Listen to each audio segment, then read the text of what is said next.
Raider Nation, what's going on? You're watching the Raiders Report, and today's show presented by my good friends Manscaped. Head on over to manscaped.com, use promo code Raiders where you can save 20% off and get free shipping on the best male grooming products out there. I imagine some people are going to be repping some bathing trunks for 4th of July weekend. I know I will. Hopefully, you're going to be looking good, and hopefully your balls are going to be looking good. Hell, if you got a set of nuts on you, if you got a pair of balls, I want you to like this video right now because you need Manscaped products in your life. Also, your girl, she'll thank you too. So coming up here on today's show, I got some surprising cut candidates from Paul Gutierrez, who is the writer of ESPN's 53-man roster projection. Not only will I break down the surprising cut candidates, I have them ranked from 10 all the way down to 1. Before I get into that list, you kind of need to know who ended up making the roster. So we'll quickly go through all 53 players. The number that you see next to the name is literally me just, counting out how many guys are currently on screen and have made the roster. So, yes, you got guys like Matt Collins and Tyron Johnson. At number 20, Alex Leatherwood. I do think when I did my 53-man, it definitely got pretty interesting, especially considering the fact of some of the offensive linemen. I didn't know who to necessarily keep.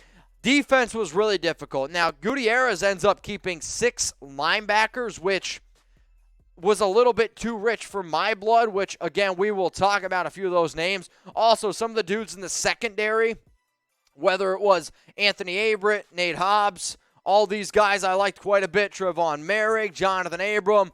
No real surprises there. And then to wrap up the list, your final 5 with Deron Harmon, Tyree Gillespie, A.J. Cole, Daniel Carlson, and Trent Sieg. So how about this, okay? After seeing all 53 of those players and who ended up making Gutierrez's list, which player were you most shocked didn't make ESPN's roster? Like, out of all the names, who would you have number 1 on your list? Because coming up here, I'm going to be ranking the top 10 most surprising cuts that didn't make ESPN's 53-man roster projection. We're going to go from 10, work our way all the way down to 1. Let's go to number 10 on my list. It is Tyler Lancaster.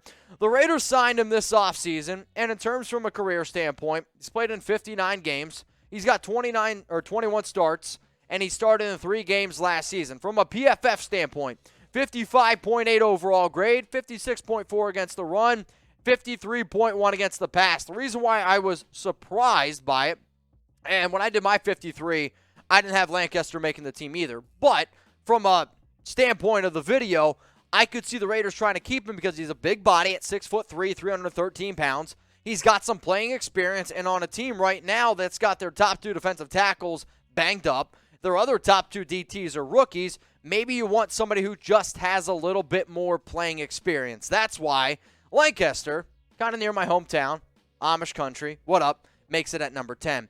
Number 9 on the list is Tashawn Bower, and I know Bauer's been working really hard this offseason at being more prepared and being better at being an edge rusher. He played with the New England Patriots and the Vikings last season, and also played with New England back in 2020, so he does have some of those ties with Ziegler, McDaniels, and some of the guys on this staff. 3 starts, didn't start a single game last season, a 54.7 pass rushing grade. If Bauer is to make the team, he needs to be better at getting after the quarterback. So last season, 1 sack, 1 tackle for loss, 4 tackles.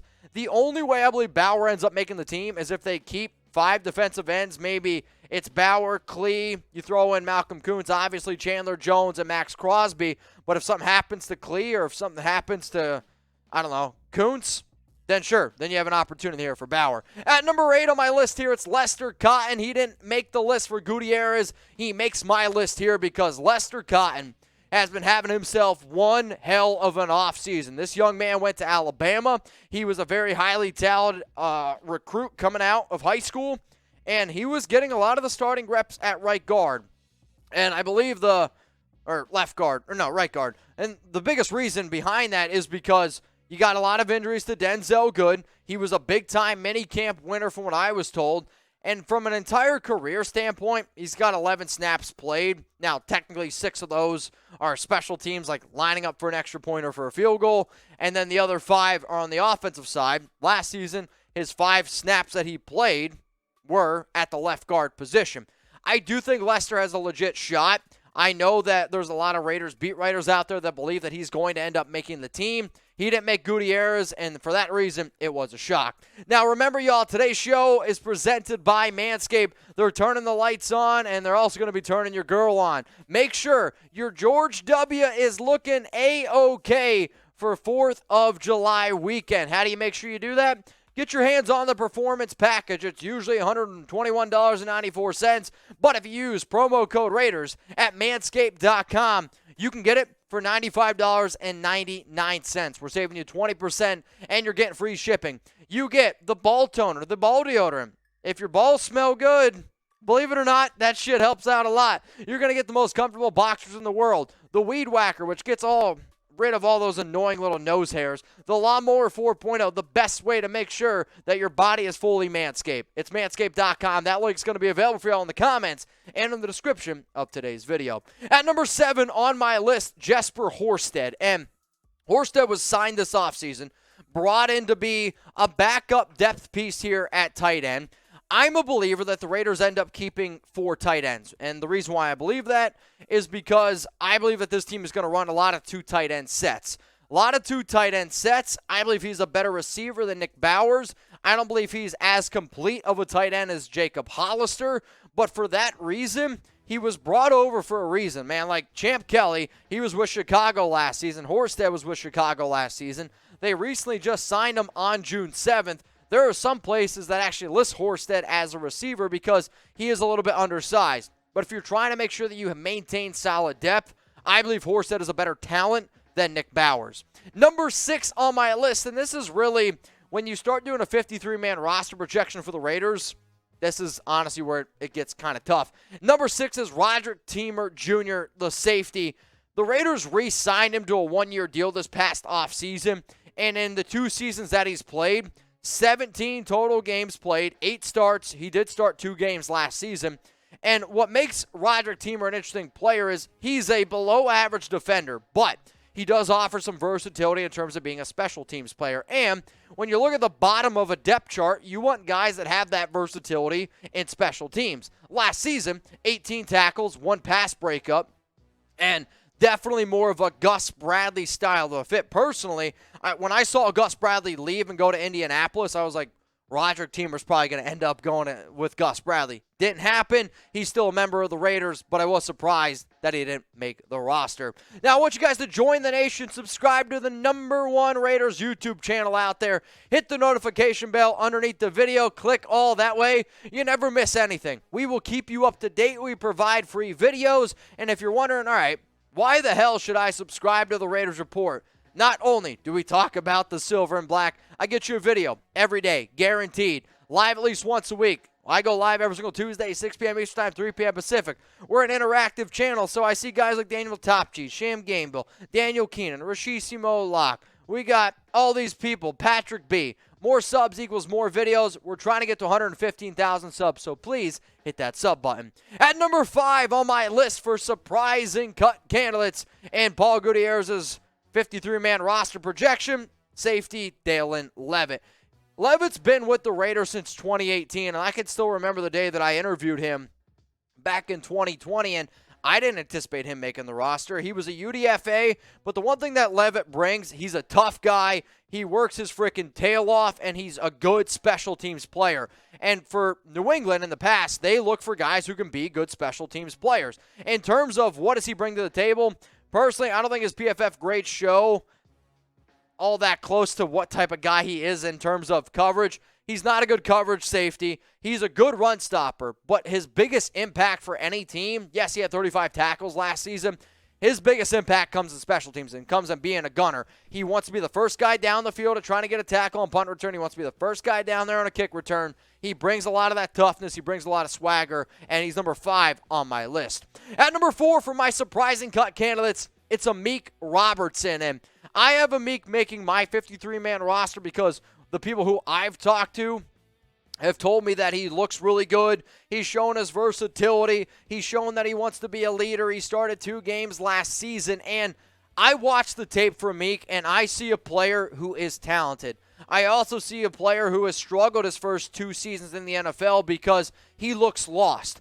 I can say that he looks lost because 2020 was a difficult year with COVID, being a rookie. You got to learn Paul Gunther's system. The next following season, you got to learn a brand new system with Gus Bradley. And now you got to learn a whole nother system being where we are now. So I can understand the frustrations that he has not played well, but I trust my gut, I trust my eyes, and I see a talented player. Yes, he's undersized, but I know one thing. If the Raiders believe that he can be versatile, and if the coaches are already hyping him up, he's got a chance, man. He's got a chance. So out of the last 3 players that I just talked about, Roderic Teamer, Dalen Levitt, and Amik Robertson, if you had 52 players on your roster, you're like, man, we can only keep one more. Who would you keep? Type RT for Roderic Teamer, DL for Dalen Levitt, AR for Meek Robertson.